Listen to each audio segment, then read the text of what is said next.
Section A and Section B? Yes, sir. Yes, sir. Yes, sir. Okay.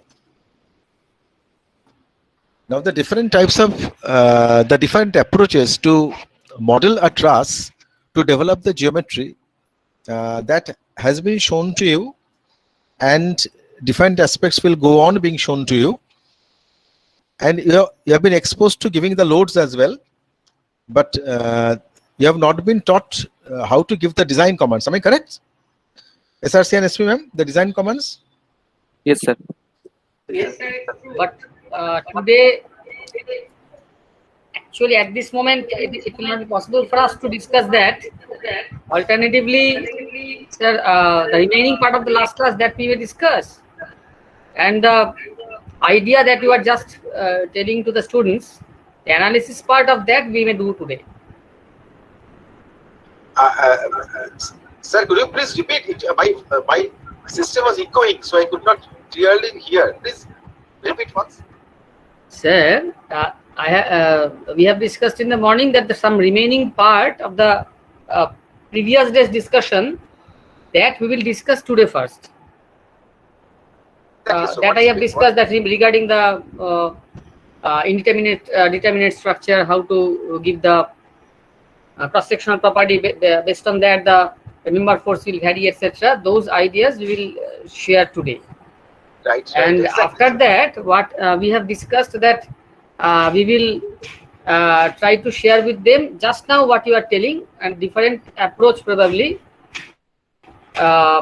which should be done in the professional life for designing, analysis, and designing of the truss. That approach you may tell to the students at this moment, and that we will try to do in the software up to the analysis part. And then for both the problems, that means the previous model as well as for the current model, that means with the space definition, with that type of model, we will do the design job in the next class. Right. For both the problems. Right. And then the idea that you were telling in the morning, and at this moment you may share with the students, that will be discussed by comparing both the results. What is the design output for the first approach and what is coming from the second approach? Right. Exactly. This was what we were discussing in the morning with SRC. Exactly. So, see students, if you have a simply supported beam which is statically determinate, and then you try to get the bending moment and shear force at different sections, you see that those values, those design parameters or the reactions, these values do not depend on the sectional properties of the simply supported beam. But once you go for moment distribution of indeterminate frames or so, you will see that how much of moment each member will take, that depends on the stiffness, which is again a function of EI of the member. So how a particular indeterminate structure distributes the loads and moments among the defined members, that of course depends on the sectional properties and the elastic property of the defined members. So that is what we want to give you a feel of, that in determinate trusses, the bar forces, they do not change even if you change the sections. But if you go for an indeterminate truss, then you will see that the bar forces do change when the sectional properties are changed. That is something which is very important. And the other thing, as I was telling, that analysis is one, modeling is the first part, giving load is the second part. Then you do the analysis, then you give the design commands by giving the load combinations, and finally the different loads. You have to find out which members are passing and which members are failing, which members are failing by a margin, which members are failing by a large margin. So you have to update the members and make the design safe. How the STAD model gives different color codings to show you that which members have passed, which are marginally failed, and which are failed by a huge margin. Now the last thing, another point which I was discussing with Professor SRC today morning is that you have analyzed the truss as a pin jointed member in your classes by longhand, and you are modeling here it again as a truss member. But in reality, the rafter members and the tie members, they are having moment releases only at the ends. I mean, the rafter members have moment releases at the supports and at the ridge at the topmost point, and the tie member has moment releases at the ends at the supports. Otherwise, the tie and the rafter members are continuous members, and therefore sometimes we model the truss in actual real life problem in this way, that we model it initially as a frame, not at a pin jointed structure, and then we go for moment releases at the ends of, at the support points, at the ridge, and of course at the end point and the start point of all the starts and slings.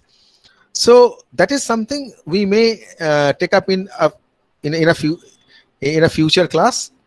And also, if you do by longhand, you do not do like that. I mean, the rafter and the tie members, some amount of bending that they take, that you do not consider when you solve it by longhand. You assume that as a pin jointed truss totally. So on doing that, you will get a set of sections. Now, actually, when you simulate the actual situation instead, you have to see that whether those sections are safe or not. Do you get my point? A truss which is executed at the site is not exactly a pin jointed member.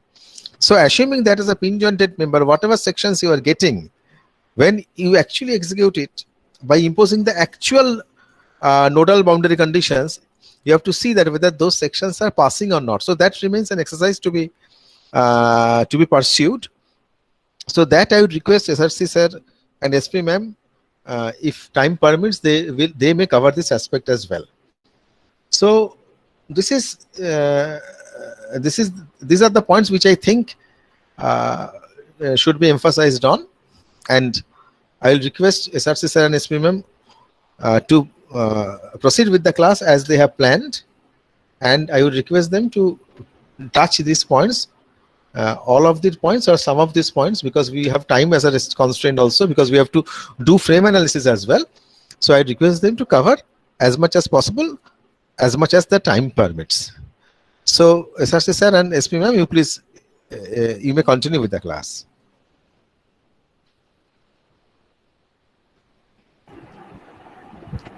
Thank you, sir. So at this moment, we can discuss the first part that you have told regarding the modeling of the indeterminate structures, at this moment indeterminate trusses. So just to wait for 2 minutes, I'm opening the required files, and with reference to that I will discuss. Just give me 2 minutes.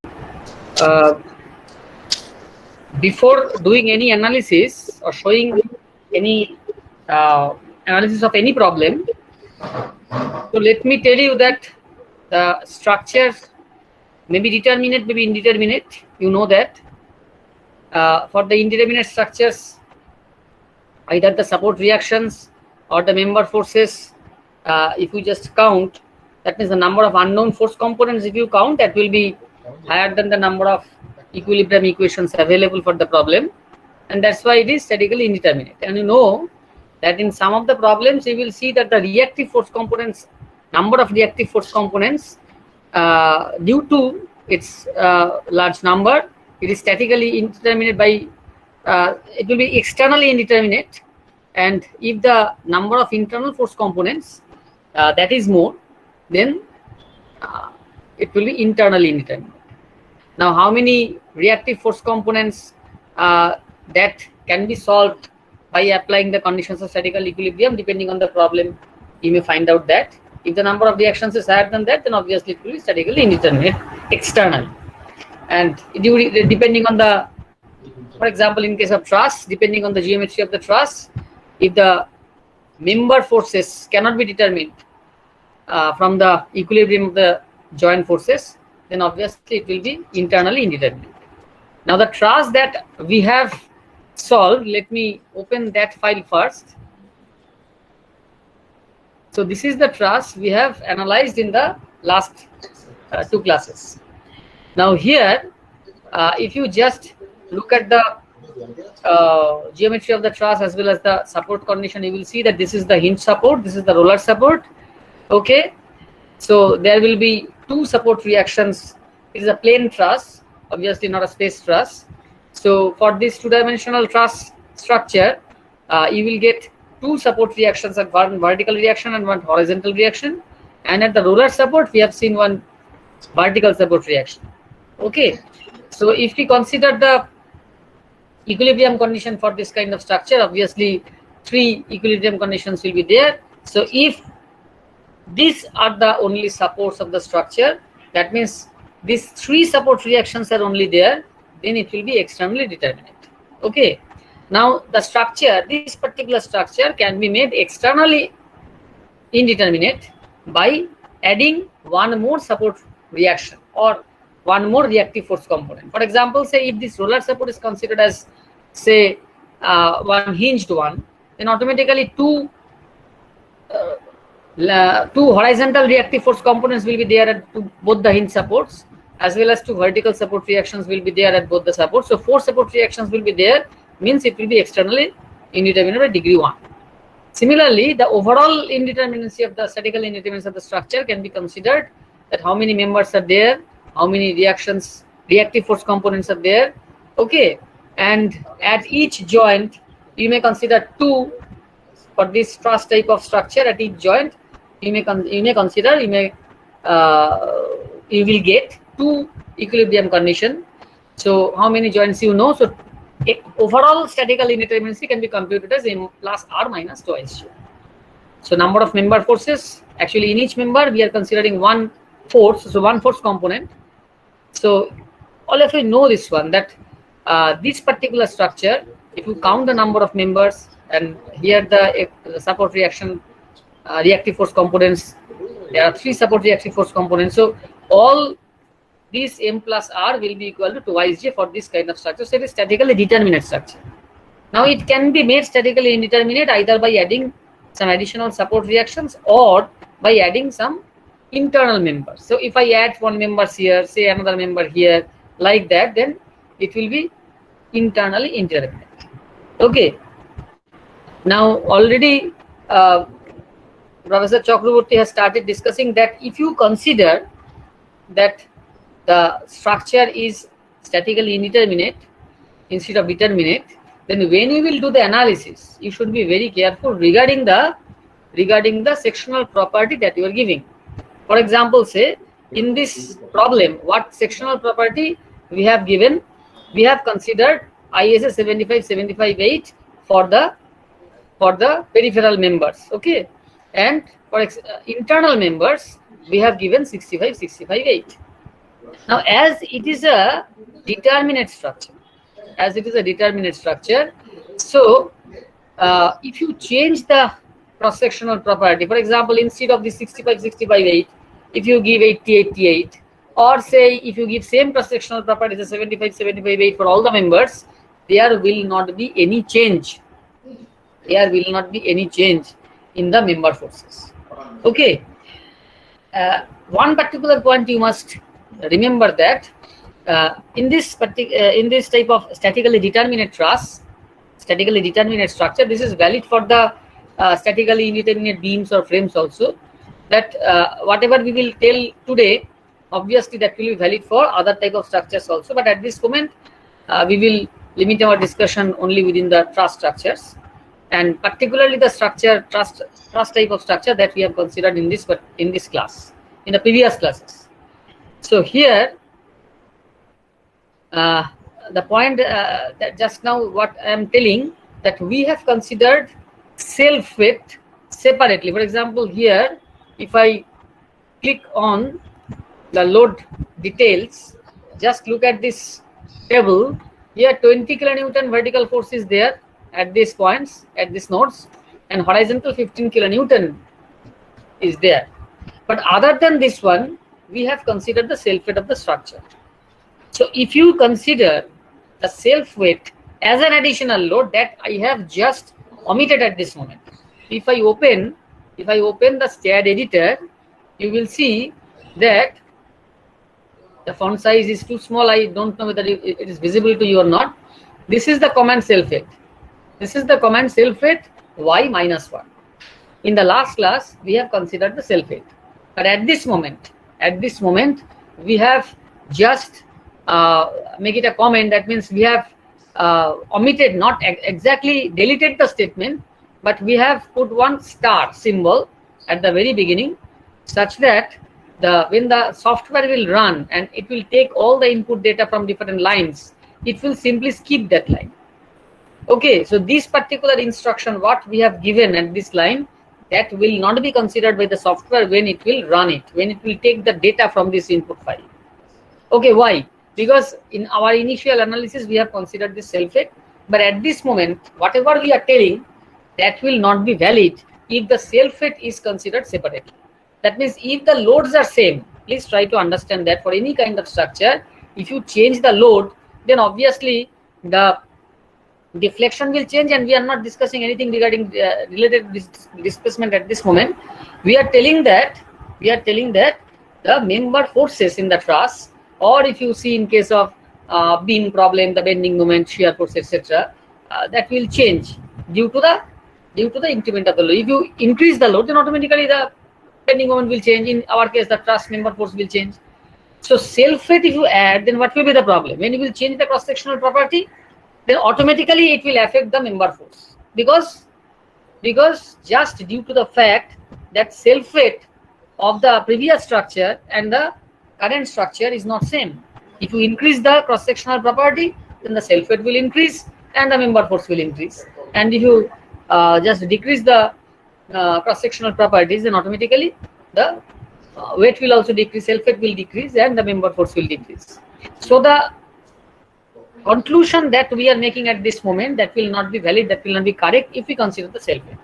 So if I just simply neglect the self-weight, if I consider a particular load, okay, and if we do the analysis, then if I change, please try to understand this particular point, that when we will change the cross-sectional properties, that means when we will change the stiffness of the overall structure, then the result will get affected if the structure is statically indeterminate, and it will not be affected by the changing of the stiffness, or more specifically by changing the cross-sectional property if the structure is statically determinate. So that kind of fact we will try to check through some analysis using this software. In the hand calculation, obviously you can do that, but it will take time. So in that case, you should take very small structure. That we may also advise you that if you want to check by hand calculation, you may do this. But in that case, small number of members you should consider for the purpose of analysis. Otherwise, it will not be suitable for hand computation. Anyway, this is the model that we have analyzed in the last class. The only difference is that the self-weight command we have simply omitted at this moment. We are not considering at this in this model. Okay, so this is the structure. Now let me tell you that I have already analyzed this one. And the output of that problem that I have stored here. Let me open that file. Okay. Just already I have told that when you will run it, let me execute this one. So this is the problem, identical with the previous one. This is the problem, identical with the previous one. The only change is that the self-weight I have not considered at this moment. Now if I run it, obviously it will run. No other change is there. Okay, and if you go to the post-processing mode, okay, I am considering all the load cases. So you can simply click on this displacement values and you can paste it in the Excel file. So just that one I have pasted. For example, the nodal displacement I am showing. These are the nodal displacements. Okay. So what is the nodal displacement? 0.285, 2.745, etc. That we will get here. Okay. 0.285 minus 2.745, etc. So this displacement I have pasted. I am not interested about the displacement at this moment. Let me come to the beam members, beam forces. Sorry. So these are the beam forces. Okay. So this is the result of the beam number 1, say minus 33.33 and load case number 1. then for load case number 2, etc. Okay, then it is for combination load case 1, 2. So this is for end 1, this is for end 2, same. It is minus means it is tensile, and it is under load 2, it is under load 2. Now whatever the value you are getting from this table, and please also note this particular point that the Fy values are all zeros in this case. If you just ignore the self-weight command, if you do not give the self-weight command, then Fy will be 0, because all the loads are acting only at the joints, and it's a pin jointed structure, so there will not be any shear force, etc. But if you consider the self-weight is a distributed force.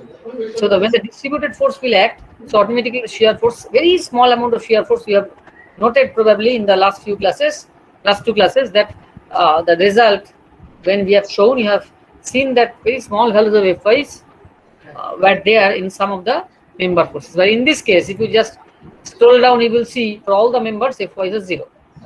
Okay, so here these forces I have tested in this Excel file. This is the member end forces, and this is the minus 33, minus 12.5, minus 68.75, etc., etc. that I have tested here. This one. Okay. Now let me explain that what changes we will do in this. It is a statically determinate problem. It is a statically determinate problem. Now the same problem I have considered by changing the cross-sectional property. What cross-sectional property I have changed? Instead of considering this 75-75-8 only for the outer members and 65-65-8 for the internal members, I have considered 75-75-8 for all the members, and I have changed it and saved it in a different file. So let me open that one. So let me close this. This is the original one. And it is a statically determinate one. It is a statically determinate structure, and the loading, geometry, member property, etc. What we have considered in our last two classes, I have considered exactly same. Now I am starting the modification over this one. The first modification is this: I am changing the cross-sectional property. So let me open that file. Okay, so this is problem number 1A, that is exactly matching with problem number 1 that I have shown you just now. Okay, now in this problem, just try to look at this cross-sectional property table. There is only one cross-sectional property that I have considered. Okay, 75-75-8 that I have given for all the cross-sections, all the members. So if you consider 75-75-8 as the cross-sectional property of all the members, then obviously you are changing the cross-sectional property. So what we are telling, if you change the cross-sectional property, then there may be a change in the member forces, there may not be. But what will happen for this kind of structure? It is statically determinate, because at this end it is in support, and at this end it is roller support. So number of support reaction is 3. So R minus 3 is equal to 0, means it is externally determinate. And if you calculate number of member forces, for each member there will be one member force, and support reactive force component 3. So M plus 3, and that if you compare with twice the number of joints, you will see that will be equal to 0. But that means M plus or minus twice will be equal to 0. Means it is statically determinate, and also internally as well as externally. So for these truss, if I change the cross-sectional property and if I run it, okay, so I am running the problem number 1A, which is nothing but the same problem with the first one, but the only difference is that I have changed the cross-sectional property for the internal members. So I have given the same cross-sectional property what I have given for the external members to the internal members. Now for this one, actually it will give you the displacement, the reactions, the beam end forces. We are considering at this moment the beam end forces only. Okay, so if I consider the beam end force, then what we are getting? Here we are getting that minus 33.33, etc., etc. So this particular block I have pasted in this file at the right side. So this is the block that I have pasted, from this problem number 1A. This is problem number 1A. So if I just paste it here, And if I compare this column, this is the Fx value, all other values are 0. Only the axial forces are there. It's a pin jointed truss, so only the axial forces will be there. So this is Fx for problem 1a, and this is Fx for problem 1. That means the original problem, and this is the problem with different cross-sectional property. So you will see that they are identical. I have calculated the deviation, that means deviation of one from the other, and the percentage of change I have calculated. So it is 0. It is 0 for all the members. Maximum is 0, minimum is also 0. So you will see that there is no change. There is no change in the member forces if you change the cross-sectional property, and if you ignore the self-weight. Again, I am telling, if you do not ignore the self-weight, then automatically the self-weight will increase, means the member force will increase. So no other consideration you should think about. Just due to the increase in the self-weight, the member force will increase. But if you do not ignore the member force, the self-weight, then the member force will remain same if you change the cross-sectional property till the problem is statically determined. Okay, so this is the point that we are trying to share with you. Now let me close this file also. Okay. Now what we will do at this moment, we will make the structure, this particular truss, to statically indeterminate one. Now already I have told that the structure may be converted to statically indeterminate one by adding some additional support reactive force components or by adding some member forces. Clear? Now if you compare the result of statically indeterminate truss, for example, say this particular truss can be converted to a statically indeterminate truss by converting or by changing this roller support to hinge support. So if this roller support is changed to hinge support, then what will happen? It will be statically indeterminate by degree 1, and it will be externally indeterminate by degree 1. Okay, there is no internal indeterminacy in the structure. You can just check. For example, let me open that file. Then with reference to that, if I discuss, then it will be easier to understand. So problem number 1, R1, revision 1, that is that problem. This is the problem. Okay, you can easily see that this is the problem. And in this problem, this is the hinge support as well as this is the hinge support. So at both the supports are of hinge type. So if the supports are hinge type, clear, then just try to understand that it will be externally indeterminate by degree 1. But the geometry we have not changed. So it is internally determinate. Clear? If you just calculate m plus or minus twice j for this truss, you will see it will be 1. And what is the degree of external indeterminacy? It is also 1, because 4 support reactions are there and 3 equilibrium conditions you may consider for the whole structure. So 4 minus 3 is equal to 1, means it is indeterminate by degree 1 as a whole, and also it is to be mentioned that it is externally indeterminate by degree 1, but it is internally determinate. Okay. Now for this truss, if I do the analysis, obviously the result that we will get, that will not be exactly same.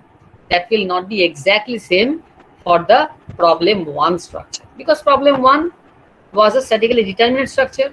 At this end, there is only the one support reaction. That means the vertical support reaction was there. At this moment, the horizontal support reaction is there. So mainly in these forces, in these member forces and some other forces, you will see that there will be a change. But that is not important. If you make the structure statically indeterminate, obviously the result will be different one. That is not the important aspect, but that is not the aspect that we are telling at this moment. So we are trying to tell you that it will give you some result. Forget about the problem number 1. Say this is the problem we are analyzing. Okay, so for this problem, you will get some result. And I have stored the result of problem 1 in this file. Okay, so let me analyze this. So I have considered, again I am telling that what is the support reaction. What is the cross-sectional property we have considered? We have considered just like problem 1. This is 75, 75, 8 for the external member and 65, 65, 8 for the internal member. So it is not problem 1A where we have given all the same cross-sectional property. Here it is the cross-sectional property similar to problem 1. What is the change we have done? It is the change at the support. That means the roller support has been converted to hinge support to make it externally indeterminate. And the internal indeterminacy has been kept same. That means previously it was also determinate. At this moment also it is internally determinate. Now if I analyze this truss, okay, we can do the analysis. Let me show you that one. So if you do the analysis, okay, and go to the post-processing mode, we will see, let us click on OK, consider all the load cases. So you will see that let me directly go to the beam results. So this is the beam end forces, member end forces. So what are the forces you are getting? 8.889, 5.0, etc. So I have kept this one. This is problem number 1R1. This is actually member end force. So let me open this one. This is 8.889, etc., etc. Then 5, then 5.833. You may compare this one, 8.8895, then 5.833, then 8.889, exactly. So all these member forces we have written here. Just copy the nodal displacement we have copied, the support reactions we have copied, and the member end forces we have copied. The only mistake that I have done, this particular problem is not problem 1, it is problem 1R1. So let me rectify this one. This is problem 1R1. Sorry. Okay. And this one is problem 1R1P.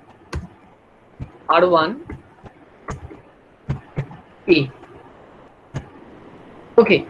At this moment, I am discussing this particular problem. These are the member forces we have got from problem number 1R1, and obviously this will vary with respect to the problem 1 because here we have considered different support condition. It is statically indeterminate, so the result will vary. So that we are not telling. What we will tell. So for this particular structure, this is statically indeterminate structure. So if I, please try to understand, if I change the cross-sectional property for this part, that means, let me tell you again, this is the cross-sectional property for this structure.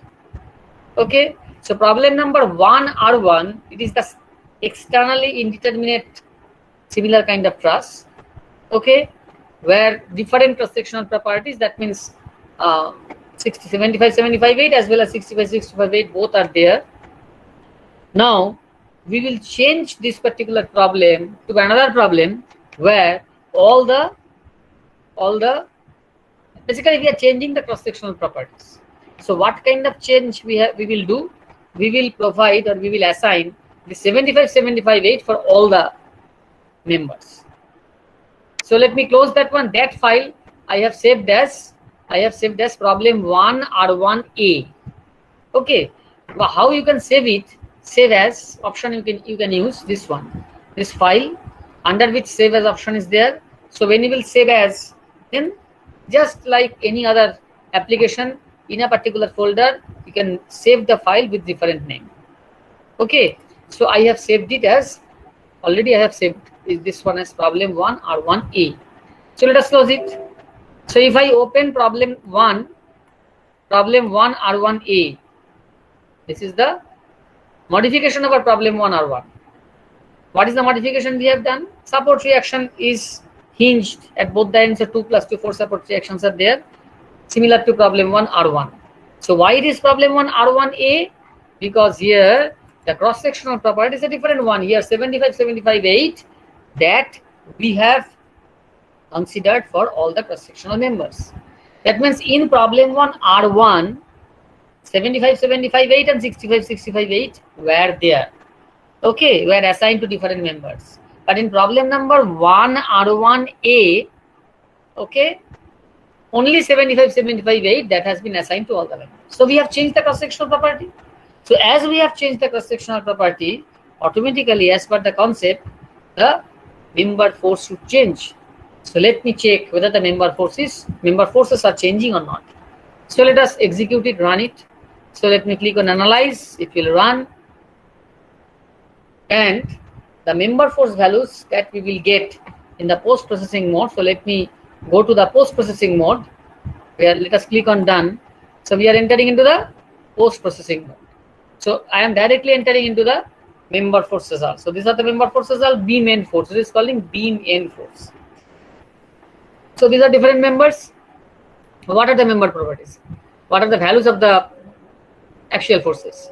Sorry, not the member properties. Axial forces. This is 8.889, then 5, then 5.863, etc. This is for problem number 1 or 1A. So that I have pasted it here. That I have pasted here. So if you see, then you will see that this is the, sorry, this is not the,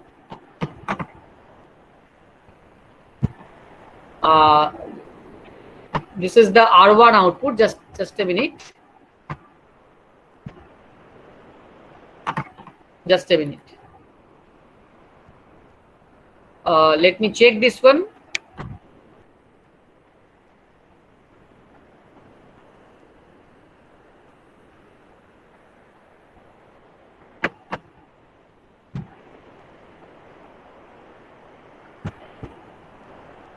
Yeah.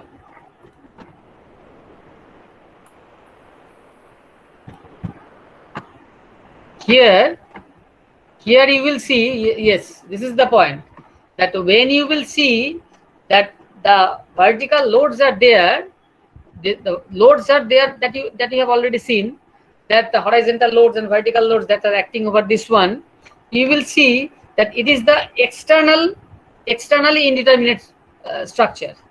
Okay, let me paste this one again.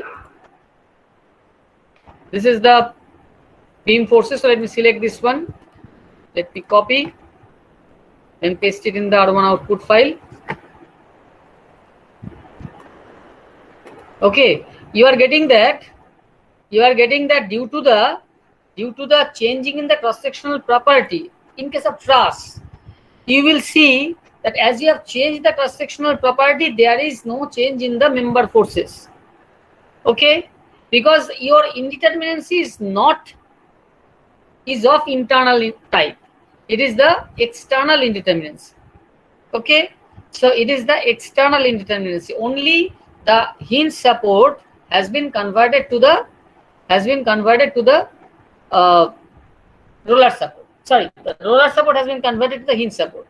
So in that way, we have made the structure indeterminate. So if you compare the support reaction also, you will see there is no change in the support reaction.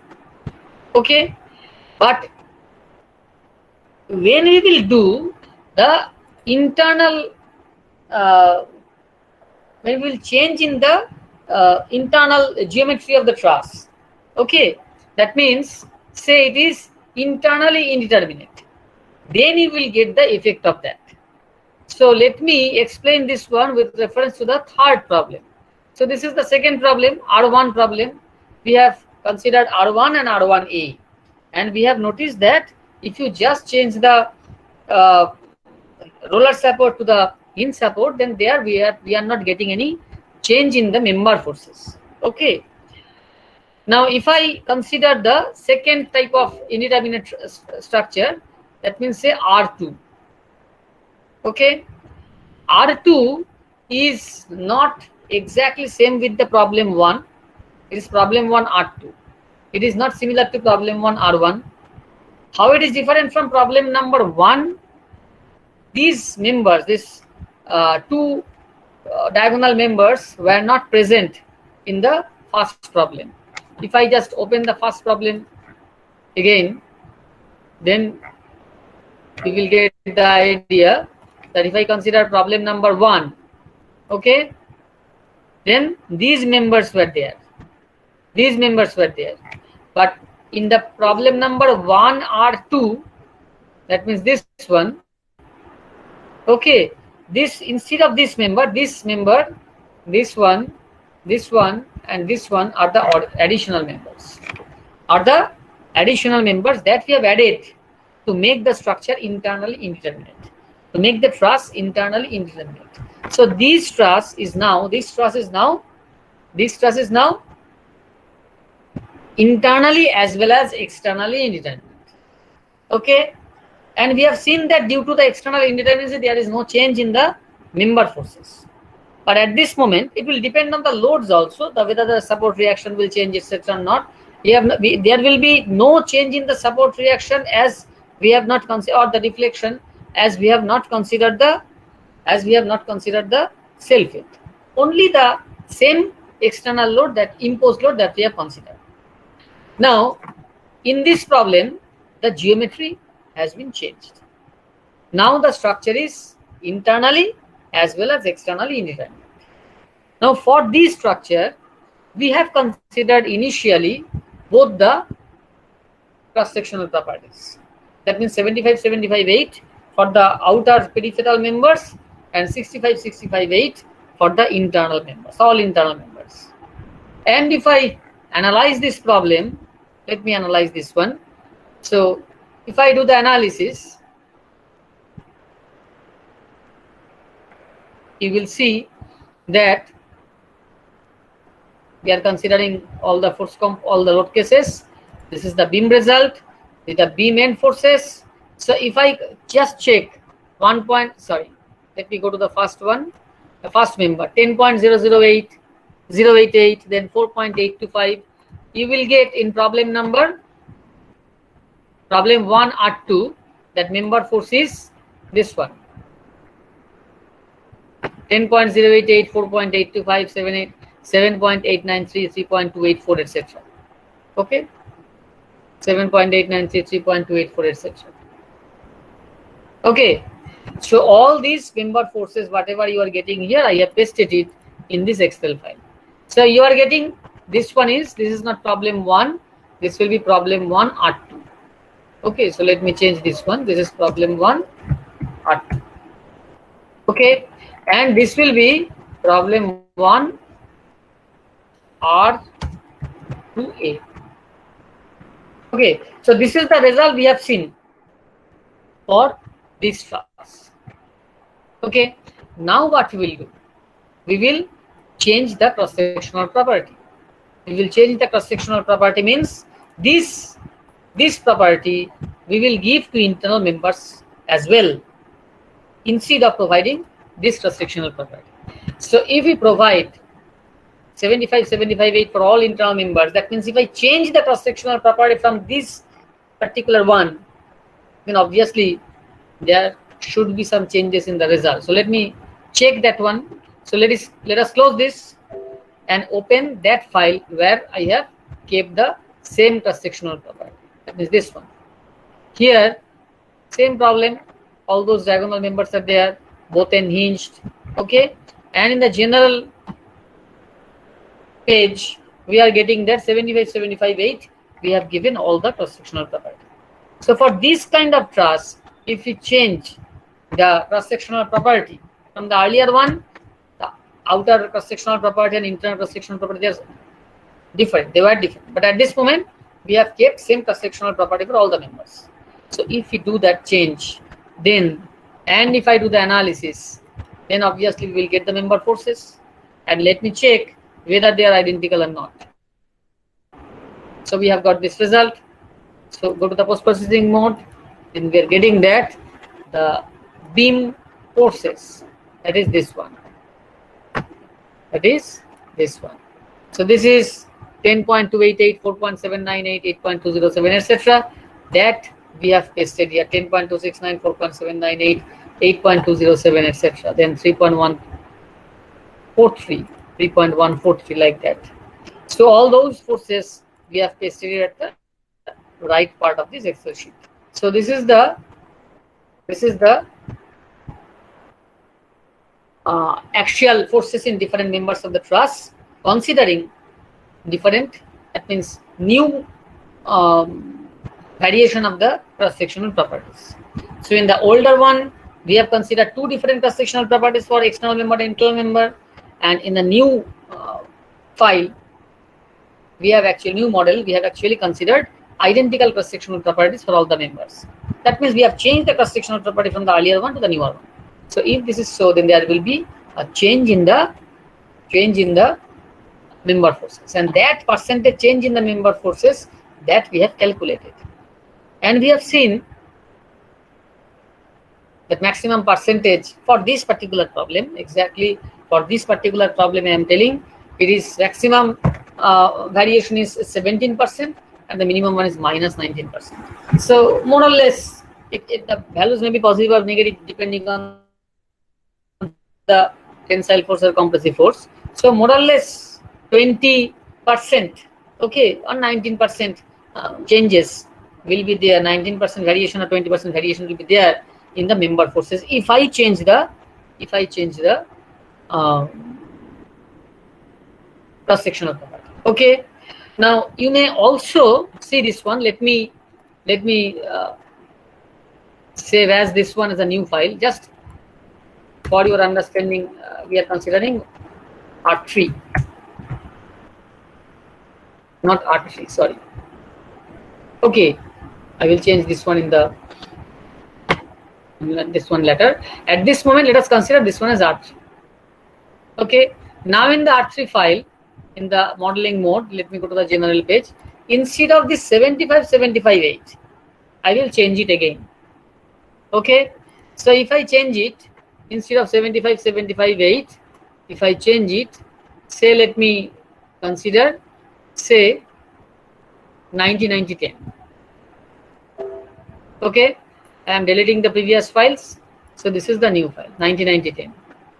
Okay, now if I run it again, to analyze, run analysis.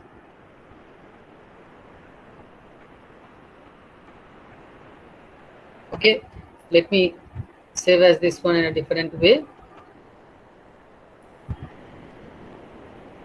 As I am entering into the post-processing mode. Okay, sorry, this one, this is the beam result. This is the beam result. Now I will save as this file. Instead of R2, say it is R3. Okay, here I will paste it. Here I will paste it.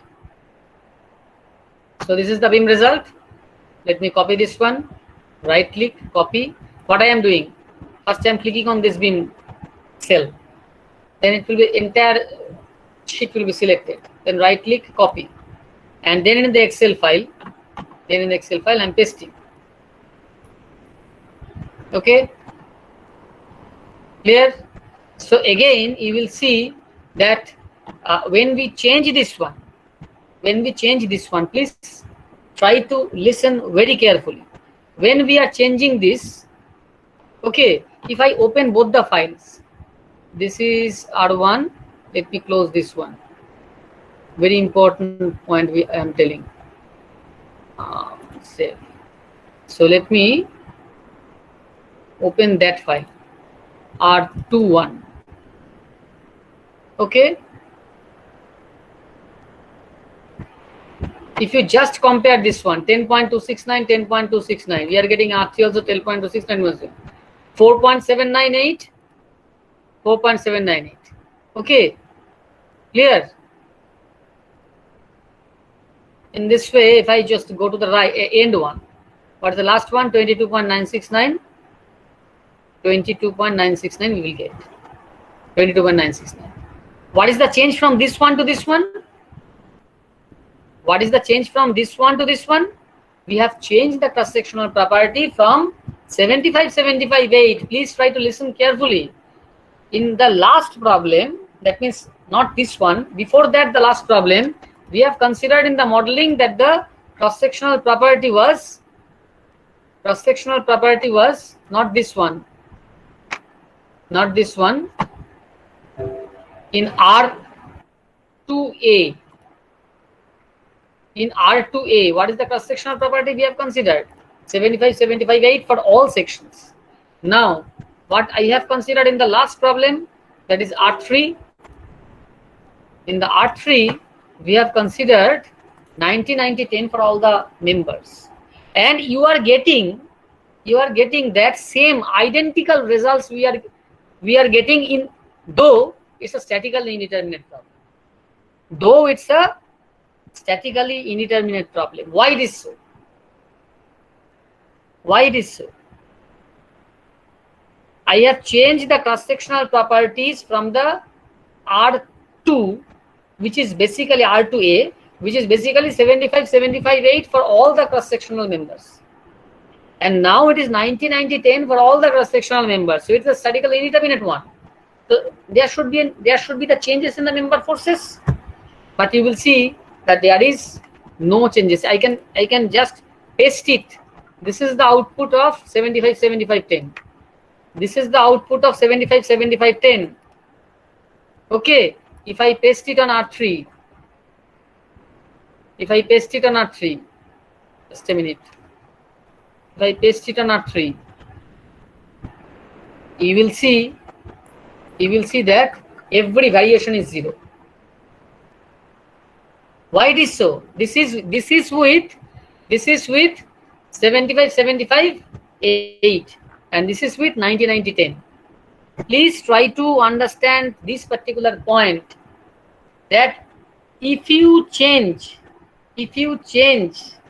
the relative values of the stiffness, then the result of the statically indeterminate analysis will be affected. But if you change the cross-sectional properties of the entire structure, that means say the stiffness will vary depending on the length, etc. But when you will change the cross-sectional property, in case of truss, only the the cross-sectional area is the important one. So if say just I am telling, say the cross-sectional area of all the members is A, and now if you change it to twice A, thrice A, K times A, there will not be any change in the result.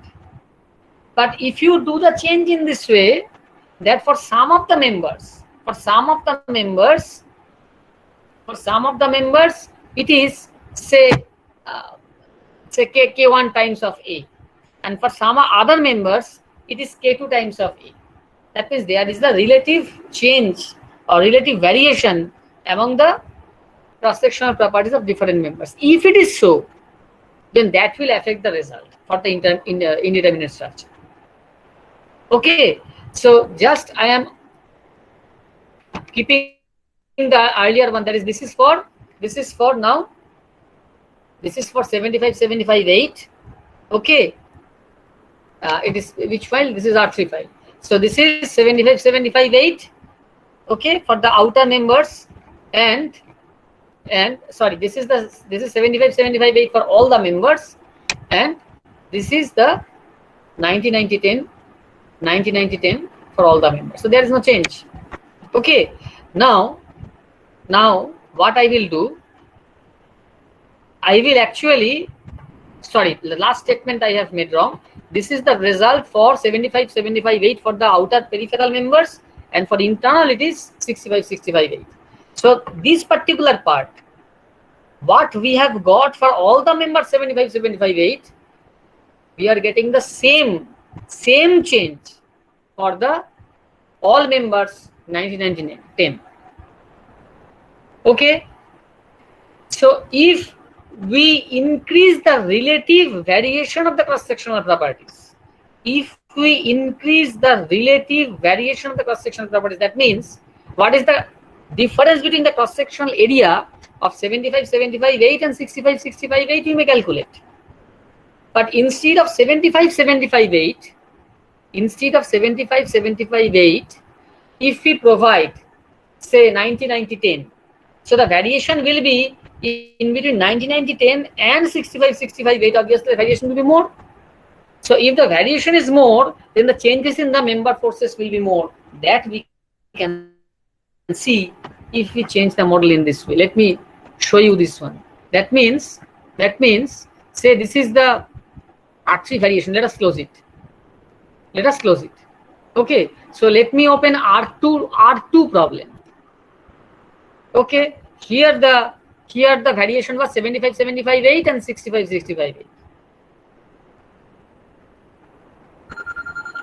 Just a minute, HOD sir is calling.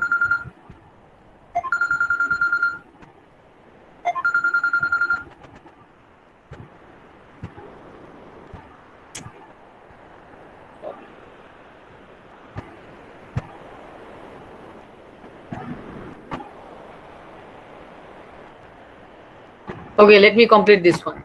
So this is the file 75, 75, 8 and 65, 65, 8. Let me do the save as. Okay, say this is so I have given R1, R2. Say this is, say R4.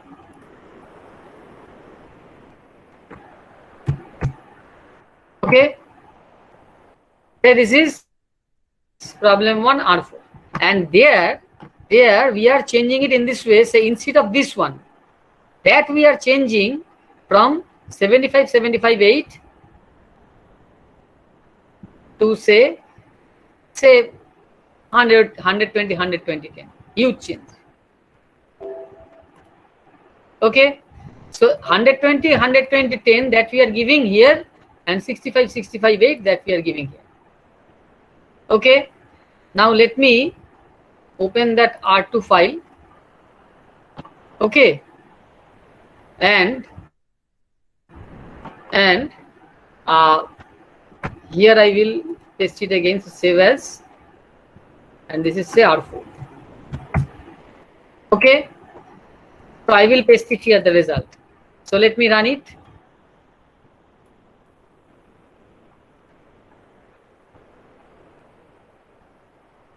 Go to the post-processing mode, done it. Okay, then this is the beam result, this one. So let me copy, and we are pasting it here. I don't know whether I have taken the correct file or not. Okay, let me check this one. Okay, now if I try to get the percentage of changes, there's huge percentage. Let me check the result. This is the output of 120, 120, 10 and 65, 65, 8. The result is 9.517, etc. 4.912. That I have shown 9.517, 4.912. And what is this result? This is corresponding to 75, 75, 8 and 65, 65, 8. The result is there. The file is there. So let me open that. This is our problem 1, R2 file. Okay, here this is the section 75, 75, 8 and 65, 65, 8. Its result, if I open, it is this one, beam force, and this is the result, 10.888, 4.825. That is the result here, 10.888, 4.82. So this is okay. So what is the difference between this part? What is the difference between this result and this result? Difference is, in the first case, the outer peripheral member is 75, 75, 8 and internal members are 65, 65, 8. But in this case, the outer peripheral member is 120, 120, 10. So obviously, with respect to 65, 65, 8, the relative change is sufficiently more compared to this one. Okay, relative difference means relative changes or relative deviation among the cross-sectional properties of internal members and peripheral members. So if the peripheral members are too heavy with respect to the internal members, that means if there is the relative variation is more, then automatically the changes in the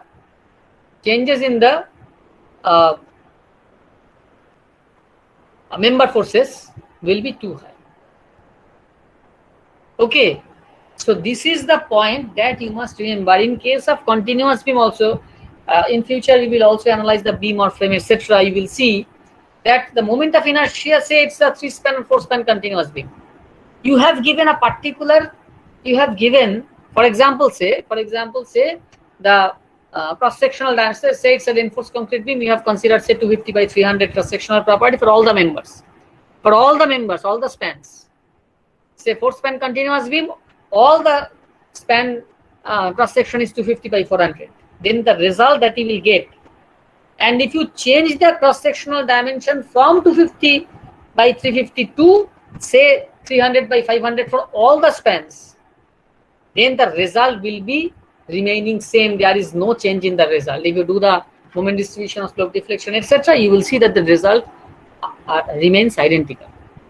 But if you change the cross-sectional property of say one or two span with respect to the other one, that means say for the two spans the cross-sectional properties, the cross-section is say 300 by 500, and for other two spans the cross-section is 250 by 400 or 250 by 300. In that case, automatically we will see that the result from the two problems will differ. So for the statically indeterminate problem,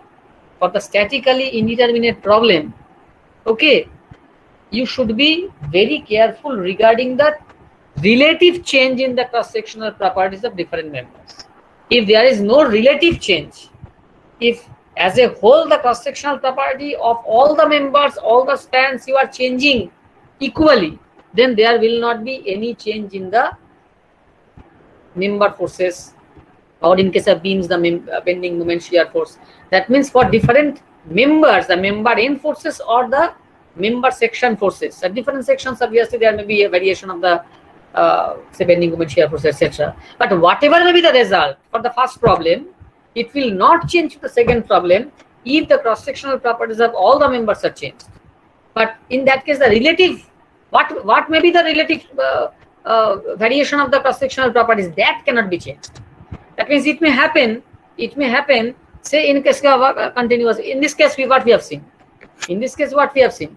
the outer peripheral members has a particular cross-sectional property and internal members has some cross-sectional property.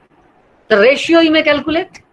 If you just give the cross-sectional property in such a way, though in the steel section it is very difficult to give, but if you can give the variation in such a way that the outer peripheral cross-sectional member, say its property is changed to, just a minute.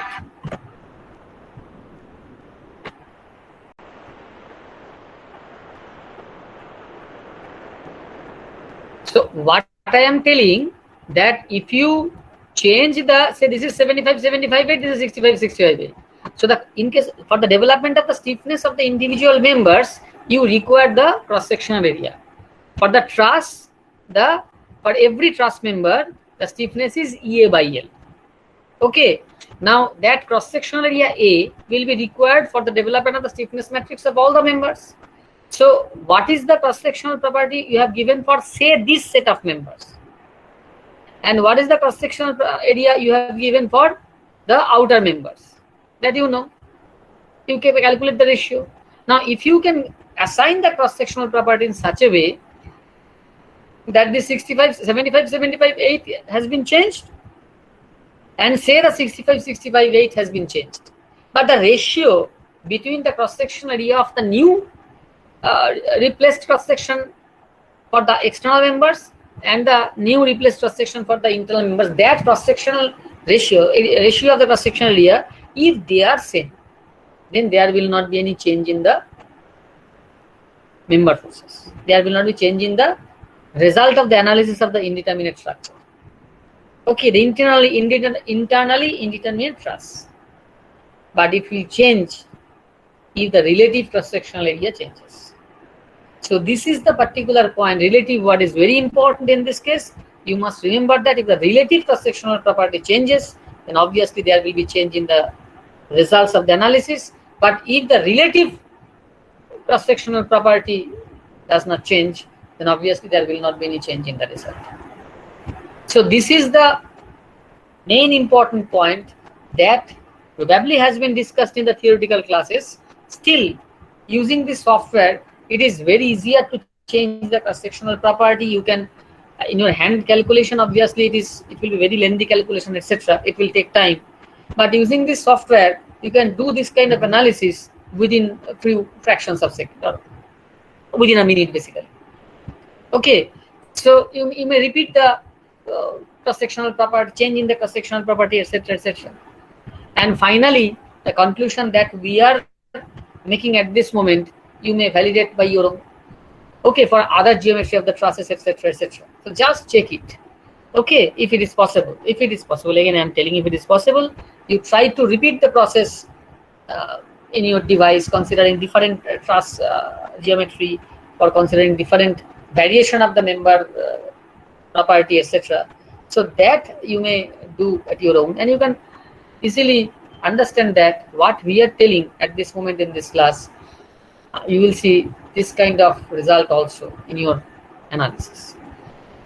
Okay, so this is the very important point, because we construct the we develop the model for the structure using this software, and always we should think what should be the cross-sectional property by which we should start, because ultimately what will happen when you will complete the analysis, then you have to do the design. So after designing, you should check whatever the cross sections you have given for different members, whether they are satisfactory or not.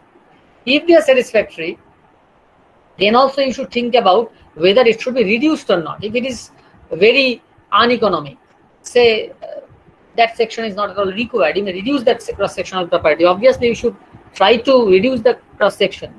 If it is failing, then obviously you should change. You should provide higher section.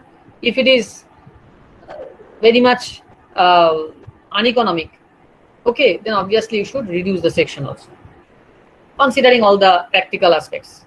So that changes, obviously, you should do, but ultimately you should reanalyze it and redesign it, because as you are changing the relative cross-sectional properties, there may be a change. It may be slight change, it may be a change of considerable amount. Okay, it may be a change in the considerable amount. So that change is to be taken into account before the final design calculation. So if you change the cross section for using the software, this is the very much advantageous situation, that you may repeat the analysis and design for a number of times. So if you see that some of the members you needs to be revised, cross-sectional properties needs to be revised, you may revise it. But after revising that, you should reanalyze it and redesign it and check whether, obviously, when you reanalyze it, there will be change in the result of the analysis, and based on the new result of the analysis, whether the provided section is satisfactory or not, whether it is uneconomic or not, etc., etc. All these things you should check. Already, this has told at the very beginning that the members of the structure will be marked with different colors, indicating that it is unsafe, it is marginally safe, it is sufficiently safe, like that. So based on that, you should take the decision whether the cross-sectional properties should be changed or not. Okay, but when you will change it, you must keep it in your mind. You should repeat the analysis, because changing the cross-sectional properties may affect the result of the analysis considerably. Specifically for the indeterminate structure and all the real life structure, you must remember, you must keep it in your mind that all the real life structures are statically indeterminate. Okay, as well as kinematic. We are not telling about any indeterminate kinematic indeterminacy at this moment. So all the structures are statically indeterminate. So for analyzing and designing that kind of structure, you should be careful regarding this particular point. So this is the idea that we have tried to share with you in the last class. It was not possible, but alternatively we have shared another idea how to design, how to analyze the structure using the connect edition that Amitabh Das sir already discussed in the last class. So we have not got the time in the last class. We have failed to discuss this. So in the present class, in today's class, we had a plan to discuss this particular idea. So this is all about this this point of analysis. So the students, if you have any question or if you have any doubt, obviously you may ask. And also, before telling anything, again, on behalf of the teachers, I think the other teachers will agree with this one if I tell you that probably you have done in your earlier classes, that means in the theoretical classes, theory of structure classes. Still, I will request you to do this one with small truss or small beam or frame, etc. At this moment, I can tell you to analyze one small truss say statically indeterminate by internally indeterminate by degree 1 or 2, like that. Okay, you do the analysis. Consider when you will do this analysis, you have to consider the cross-sectional property. You consider the cross-sectional property for all cross-sectional property, all members at the same cross-sectional property. You do the analysis. Then you repeat the analysis by just making say 1.5 times of the cross-sectional properties of all the members with respect to the previous one. That means say the cross-sectional area is A for all the members. Now in the second problem, you just change it to 1.5A and compare the result. Then for some of the members you consider 1.5A or twice A, and some of the members you keep the cross-sectional property as A, and then again repeat the process and compare the results. So you need not use any application of the software. Just you do the calculation, do this type of calculation by hand and compare the result. You will be able to understand, and obviously when it will be required, you will be able to apply. Okay, so if you have any query, the students, you may ask, or I will tell all other teachers if something is still can be added. Say some points I have missed, etc., that can be added, etc. So the other teachers of the class, obviously, I am requesting them to add those things.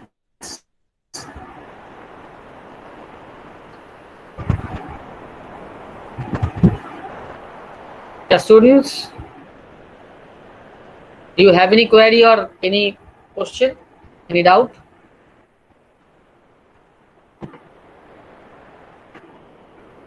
So as they are silent, so we should consider that they do not have any doubt or query, etc.